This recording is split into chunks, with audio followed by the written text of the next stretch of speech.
Welcome to this new video where we're going to talk about the latest news regarding Forza Horizon 6. Some new updates coming directly from a recent interview with the game's developers, but also from new gameplay footage. It's pretty short, I admit, but we do have some additional footage and some information from the developers about their new game mode, Rush Mode. In this video, I'll share all the information and details from the new interview. Keep in mind that it's entirely possible another video about Horizon 6 will be released, either tonight or tomorrow morning on my channel. Because tonight, there's an Xbox conference, the Partner Studios conference, which starts at 6 p.m. It's possible new gameplay or a trailer for Forza Horizon 6 will be revealed at this conference. All the information we have today is about the showcases and rush mode in Forza Horizon 6. Showcases are a type of race that's been available in Forza since Forza Horizon 1. It's what some people call showcase events. They're special races that take place in the Forza Horizon games. Usually, to conclude a chapter, it's going to be a scripted, story-driven event where you go up against a totally crazy vehicle. It could be a helicopter, a blimp, a hovercraft, rally bikes, like it was in Forza Horizon 4. These are races that are a bit out of the ordinary. We already know that we'll have them in Forza Horizon 6, and we know, thanks to this interview, that there will only be two, which is a lot less than in Forza Horizon 5. And we know that one of them will be a challenge that, in principle, will be the one that concludes the introduction chapter of the game, where we'll be with the hero car of Forza Horizon 6, namely the Toyota GR-GT, against the huge Gundam robot. The other one, from what I understood from the developer's interview, will be a challenge at the end of the game, when you get one of the last wristbands, and we'll have access to Legend Island, which, I remind you, is a separate island from the map, reserved for high-level players. Only two. That's not a lot compared to Forza Horizon 5, which I think had at least 4, a number that's been reduced. Because in Forza Horizon 6, several of them will be replaced by this new Horizon Rush mode, and there will be 3 available in Forza Horizon 6. And the first one actually is where there's a bit of gameplay. It will be a challenge taking place in the docks of Forza Horizon 6 at the port. Let's put it that way.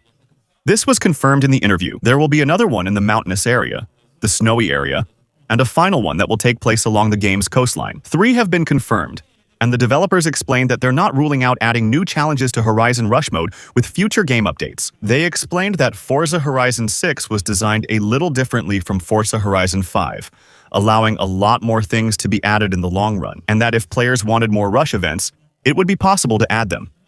And I hope that will be the case because, apparently, for now, none have been confirmed in the city. That's a shame, since Forza Horizon 6 will have a huge city that would be perfect for it.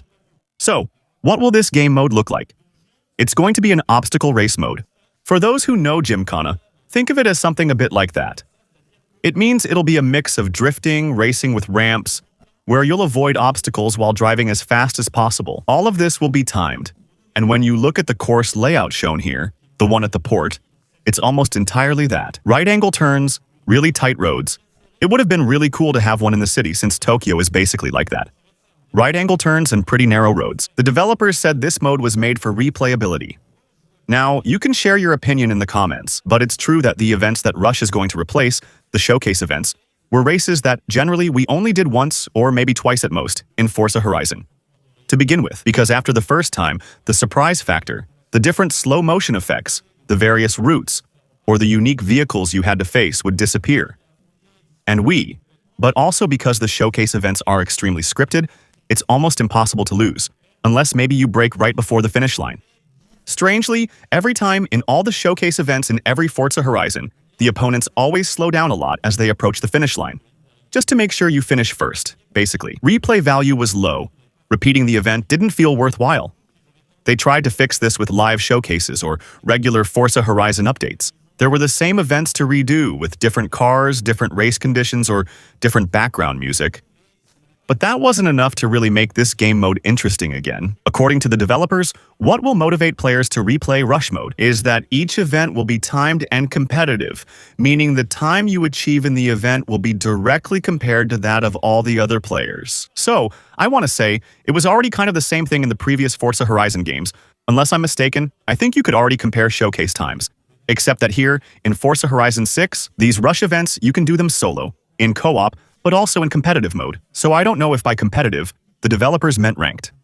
It's true that the return of ranked still hasn't really been confirmed for Forza Horizon 6. I think they're actually talking about Rivals mode here, which is a competitive asymmetrical multiplayer mode where what really matters is the time you set. which will be compared to other players' times. The developers promise the racing atmosphere will capture the main elements of showcase events, ensuring races are always exciting. It could be a helicopter flying by, slow motion after a jump, obstacles, or a track that changes last minute. For instance, they mention cargo containers at the port being lifted just as the car arrives, letting you drive underneath, and that each rush race would be divided into several subsectors, with intermediate times that could also be compared. The developers said this game mode was inspired by player creations in Forza Horizon 5's Event Lab, where players made various maps. Quite a few courses actually, with jumps, ramps, or paths that are particularly hard to access. They were surprised players made challenges tougher than the base game. Still, given how easy Horizon 5 was, it wasn't difficult to do. They also explained that the No Easy mode was a source of inspiration for the Rush mode. The No Easy mode is a mode available, for example, on Assetto Corsa, where you have to drive as fast as possible while avoiding obstacles, which are often cars and traffic, which suggests that maybe one of them, maybe the one that will take place on the coast, where normally we won't be far from the highway, will be inspired by the No Easy mode. We'll need to drive as fast as we can and avoid as much traffic as possible.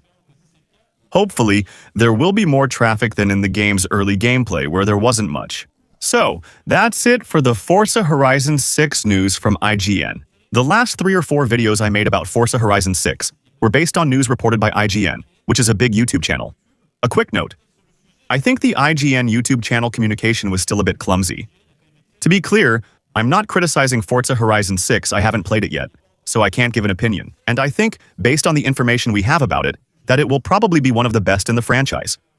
In the meantime, it's true that the communication done by IGN wasn't amazing, because in the end, what did we really get? We got a 9-minute gameplay video made by someone who drives really slowly in streets that are almost completely empty of traffic. A video about customization that, in the end, taught us almost nothing more than what the developers had already announced in the very first trailers for the game back in January. 2 videos cover the new game modes, Drag, Rush, and Time Attack, which are more enjoyable and interesting to watch, but not all news is positive.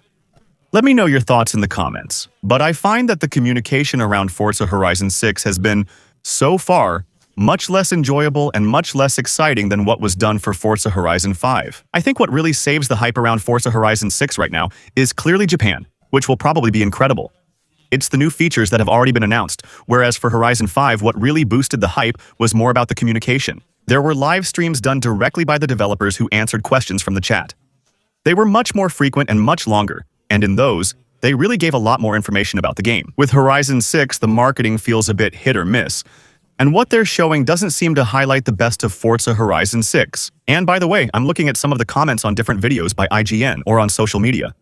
There are a lot of people who think that mainstream media, like IGN or JuVideo.com for example, outlets covering all types of games should be getting these kinds of previews for racing games, because it's a pretty specific genre where players really want to know very particular things before buying their next game. And also because, overall, it's more enjoyable to watch gameplay done by people who are used to playing racing games, who know how to drive fast in a game, rather than just some random guy.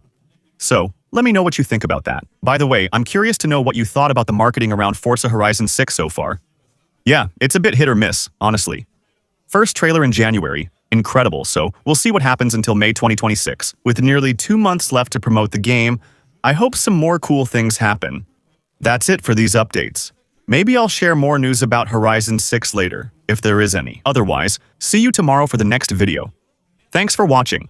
Of course, feel free to leave a like on this one and follow me on Twitch, since it's entirely possible that I'll be co-streaming this Xbox conference to see a bit of what's going to be announced, maybe with some new Horizon 6 gameplay. See you soon. Bye.